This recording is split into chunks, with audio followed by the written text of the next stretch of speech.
Hey guys, this is Hex and Chill, Kay, Shay, and Lou, and today we are going to do a book review on The September House by Carissa Orlando. Thank you. If you listen to the audible narration, it is narrated by Kimberly Farr. Which I really enjoyed because I'm not used to books in that age range of the main character. So she was in her 50s, 60s, yeah? In fact, this says highly rated by listeners for perfect voice casting. Nailed it. Well done. This is a horror novel, and it gets pretty... It was kind of scary. Yeah, kind of scary at the end. Yeah. Trigger warning, this book was pretty gory. I would say the last two chapters. From the flies coming out of the mouth. Yeah. It From starts the off, blood on the walls. It starts off, though, like, there is a tone where it's all, like, not a big deal. Yeah. And so The you whole don't book feel was that the way. weight of Exactly. the goriness. Like, It's very it's interesting. September. Of course there's blood coming down the walls. Yeah. Right. Duh. Handle. And we'll get into that because that narrative in this book is actually a great tool for revealing several things in this woman's life. It like reveals how she handles her actual abuse. Is like, this house is nothing compared to that, so I can handle that. Mm-hmm. Right? This very like, if I follow the rules, nothing will hurt me. If I just don't talk to any men, then I won't ever get hit. Like, in following that rules and being so happy about it. Mm-hmm. So there's a few teasers. yes. So here's our intro, and then we're going to jump into a summary of the book really quickly. But first, we got to set our sacred circle. Definitely a big spoiler warning because we are going to share lots of Doing a details. review on the book. Yeah, we're If you reviewing the haven't book. read it, You should go stop read here. it. Go read it. It is on Audible. Yes. So on the back of the book, we get a lovely quote by Grady Hendrix. Which we love him. We do love him. We also have another book review by him. We read The Witches of Waverly Place. The wayward. We read Witchcraft for Wayward Girls by There it Grady is. Hendrix, Yes. which was also a fantastic novel. And Grady Hendrix says about this book, why run from a haunted house when you can stay and ignore the ghosts?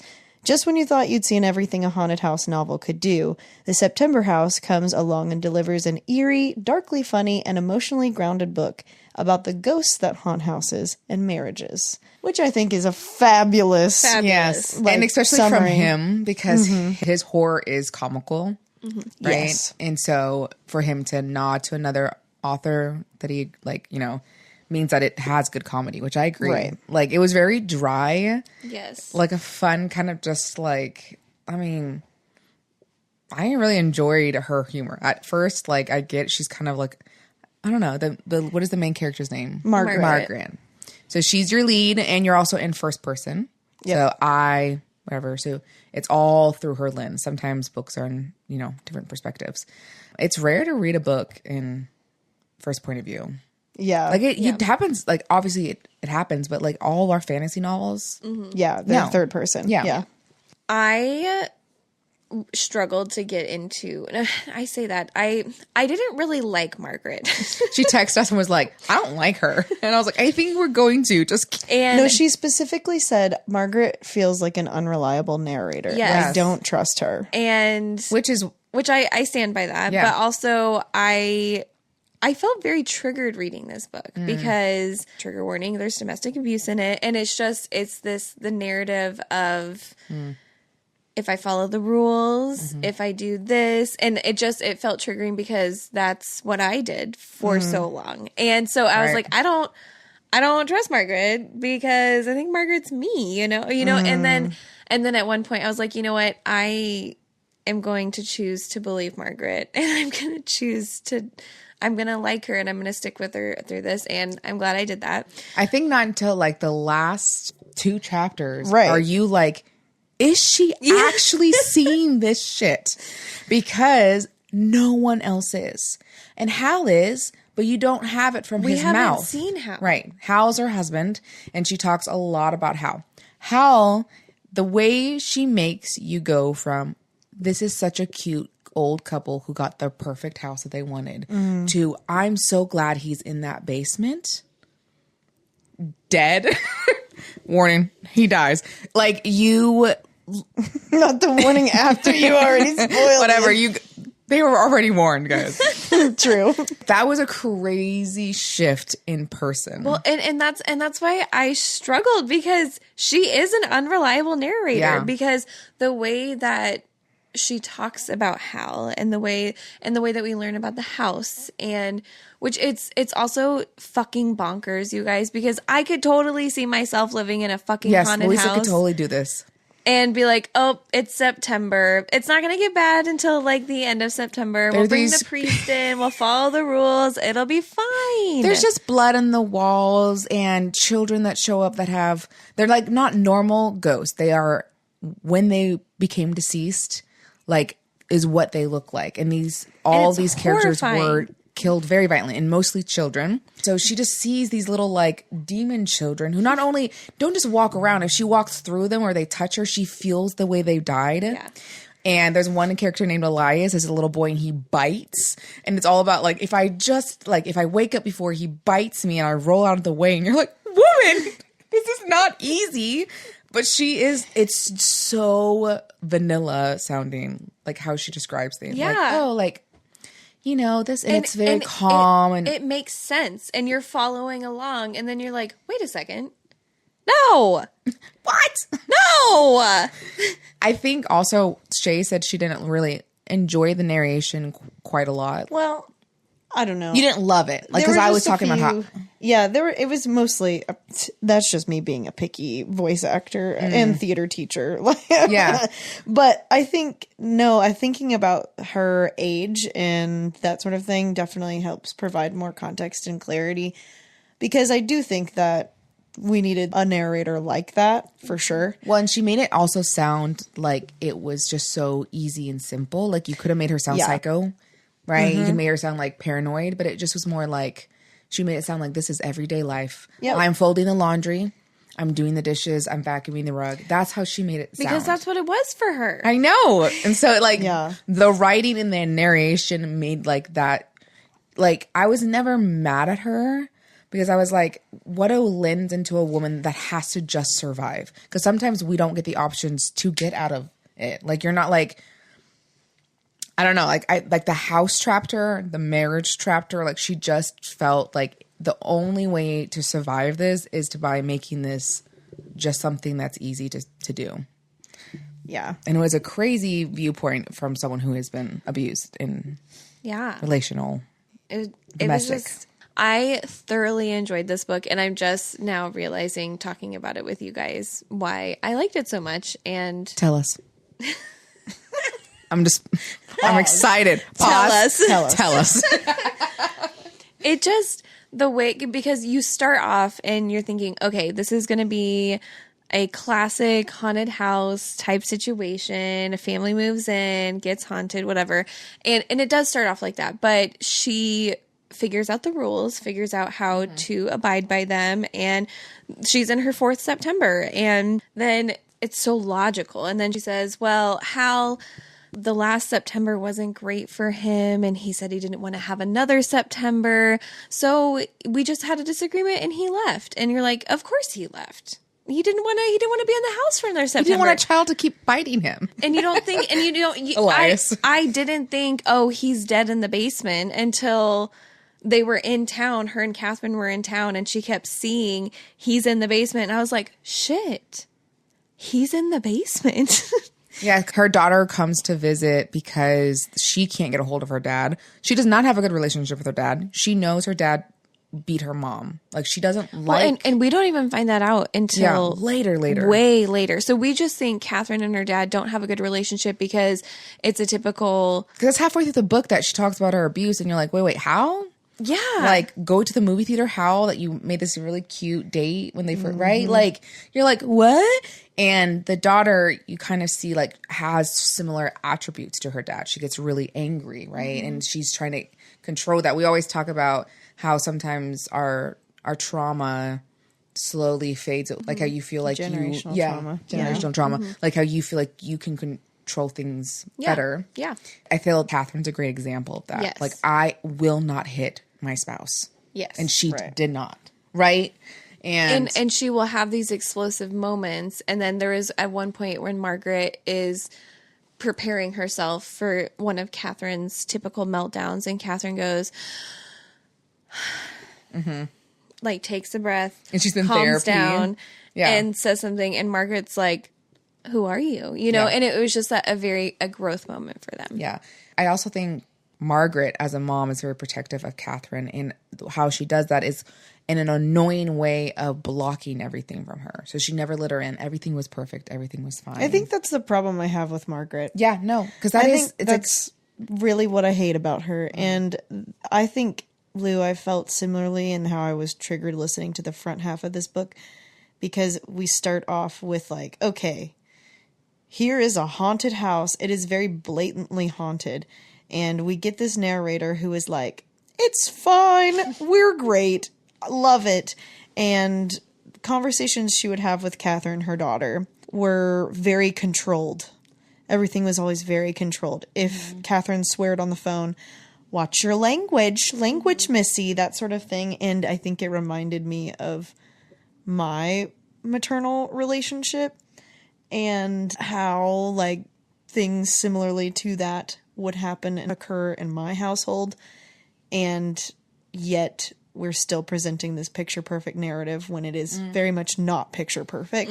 And that pisses me off because it's not honest. It's not authentic. But I think it was definitely like her whole story.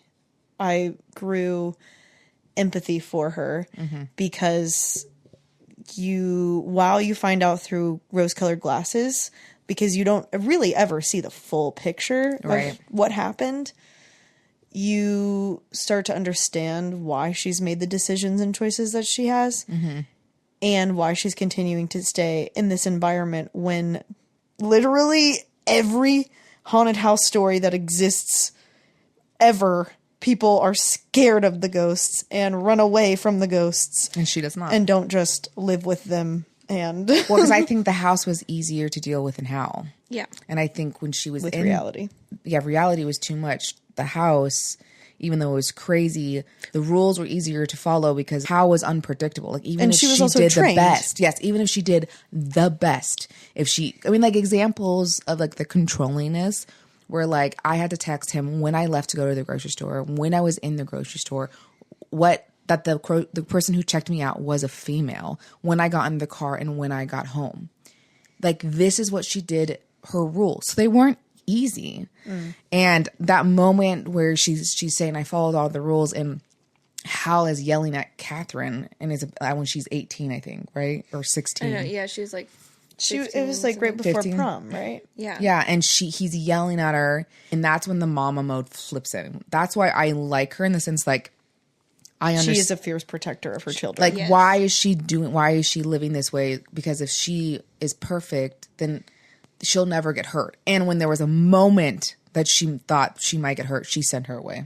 Yeah. And she said, I'll deal with this by myself. And it's just so heartbreaking because like I understand Catherine's point of view. Because you can see your parents struggling. You know what's happening, but they won't talk to you about it. And so, like, for Catherine to go, okay, her dad's missing. She goes in and she sees her mom. She sees that something is wrong, but her mom is actively telling her that everything's fine. Nothing's wrong. Yeah, there's a ghost named Frederica who moves things around the house during September. Like, most of the time, she's very like helpful household woman who's like, it was her home. And so she's always making tea and baking and cooking. Yes, she makes her meals. Yeah. Yes, ma'am. She says yes, ma'am, all the time. And during September, she moves things around the house. So Catherine is thinking her mom is going crazy because there's like dirt, like Alzheimer's or dementia type crazy, because like there's spoons in the bathtub and there's dirt in the silverware and all of the cushions are stacked up, all of the chairs are turned upside down on the table, and just crazy erratic things. You know, also I just thought about how the house also felt like an abuser because Master Vale. Master Vale. So he's the guy in the basement that all the ghosts talk about, are scared of, are the way they are because of him. So he's the boogeyman in the basement. And the way they keep him down there is they have Bible verses on the door. They nail it up and they never go down there because he's very evil. And only in September does he get like the strongest, and that's when they have to deal with him, blah, blah, blah. So like there's the classic ghost story in this, but it always like wanted her to come back. That whole scene of like people saying he's down there is almost like this draw. She talks about like she can't be away from the house more than an hour or she'll just go home. And it feels like it was another form of an abuse. Absolutely. Because she had, like, when the rules were broken, she would freak out and be like, you didn't follow the rules. That's why this is happening. Mm-hmm. Like, you opened the door. Mm-hmm. You don't go down there. That's the rules, she would say. And how the house also made her feel psycho when she finally reached out. Mm-hmm. Because she reaches out. She says, no, okay, the house is haunted. She's looking at these cops, her daughter, everyone who thinks she's psychotic. And she finally does what you want. She like tells the truth to her daughter, to everyone. She's like, the house is haunted. You can't go down there, blah, blah, blah. She's giving all this history. And they think she's crazy. And they don't show themselves. And then, and as the reader. No, not only do they just don't show her themselves, that they're there, she sees them, but no one else does. It's not like they just don't like waltz in. Like they're all showing themselves, but no one can see them. Yes. And like at this point, as the reader, you are thinking, you're like, damn, is this bitch crazy? Because everything you begin to believe her, you begin to feel for her and build that empathy for her. And because you really do start like, this person's unreliable. There's no way she's seeing this and she's living with this. And then you start to understand her past, her story. And then you're like, I believed you. Are you crazy? What? Well, and then I had to come to that point where I was like, I believe her. Yeah. I was like, this can't be this way. I don't care what the cops, like, if the end of the book ends with her in prison because she murdered her husband, I still believe that there was fucking ghosts in that house. Because the cops come, they go to the basement, and they find Hal's body down there. And she kind of knows he's down there. Like, she's always known. Because he was going to come and burn the house down. But she's also sleep deprived because it's September.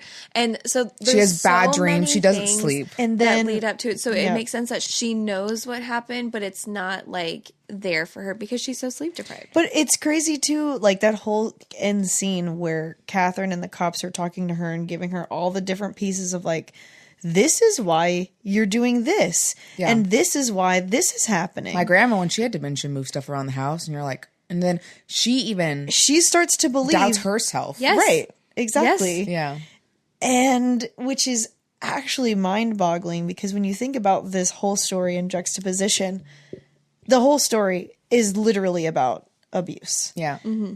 Oh, very much. Not only was Margaret abused, but also Master Vale was abused. Yes. And abused others.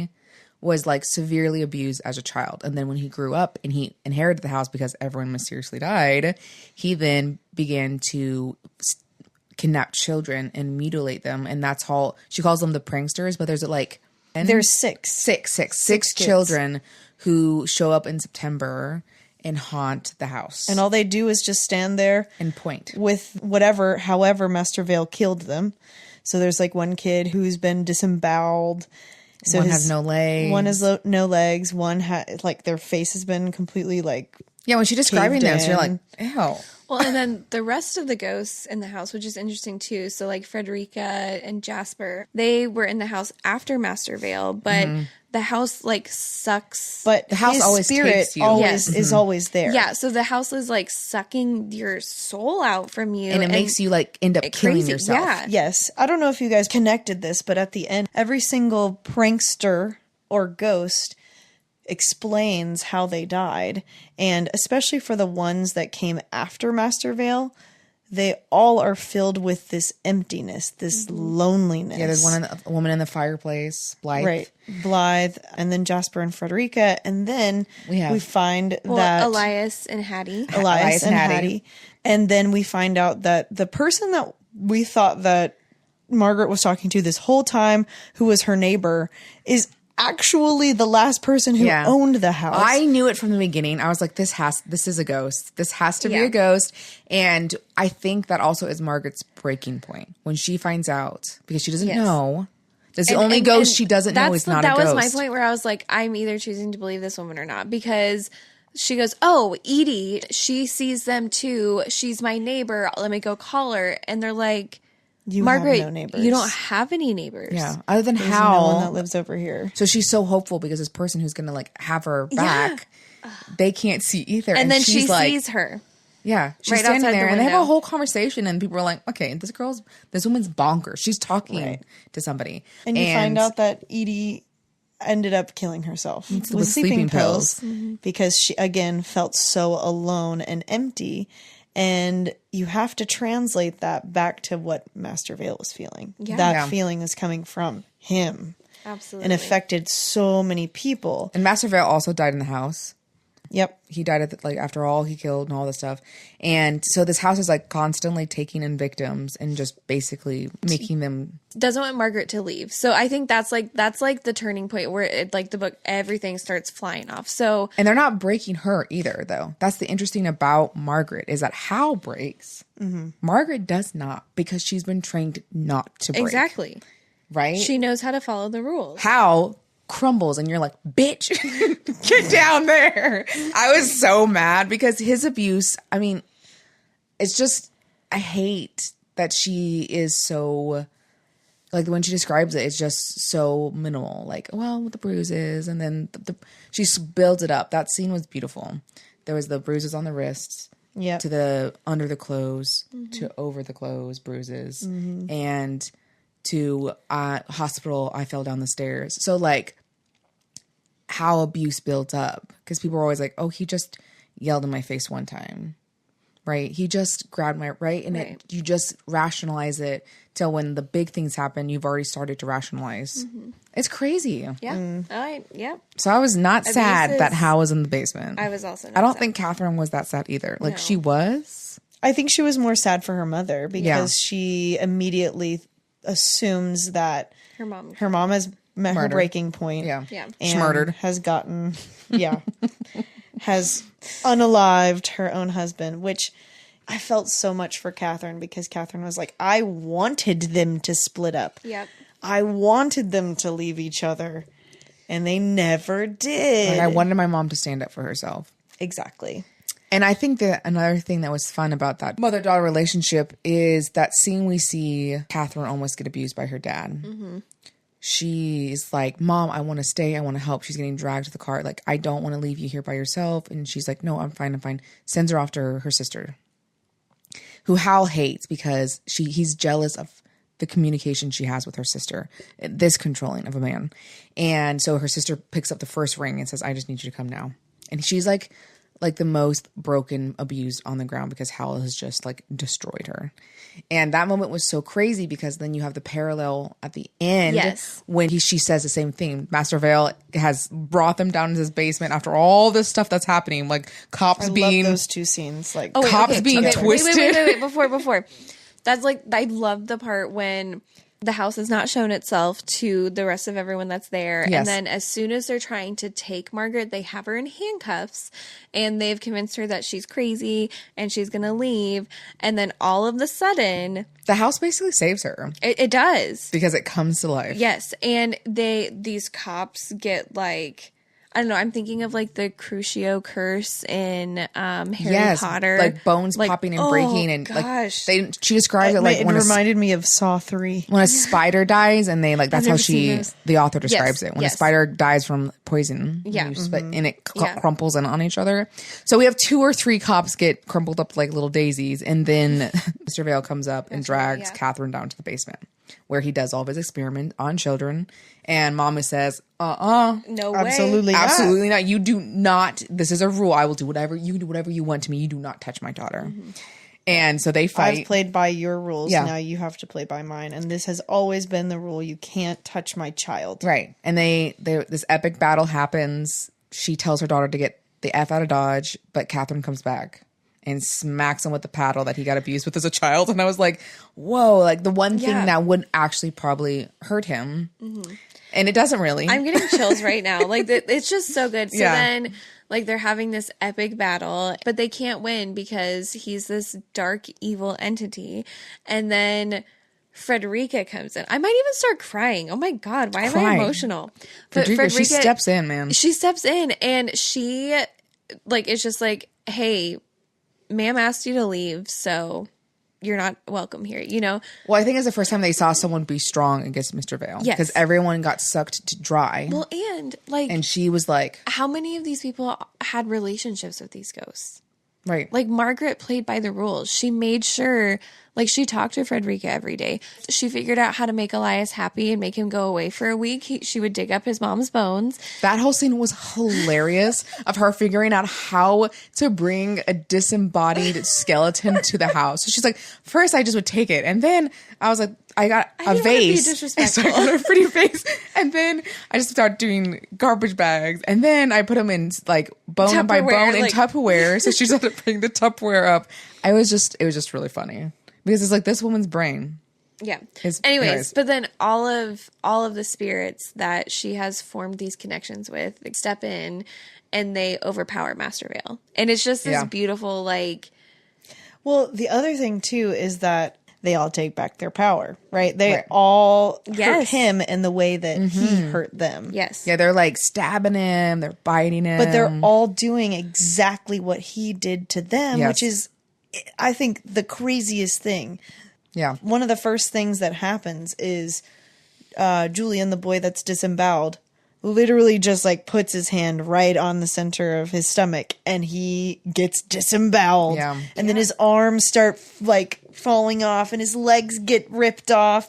And then when Angelica comes in and just starts wailing on his face, I Yeah. was like, yes! Get it. Yes. So anyways, they get him up, they like up the stairs, outside the house, and then they're like, peace. And he says, okay. Bye. Bye, guys. Bye, guys. And he literally just like goes outside and like starts melting. Yeah. Like the Wicked Witch.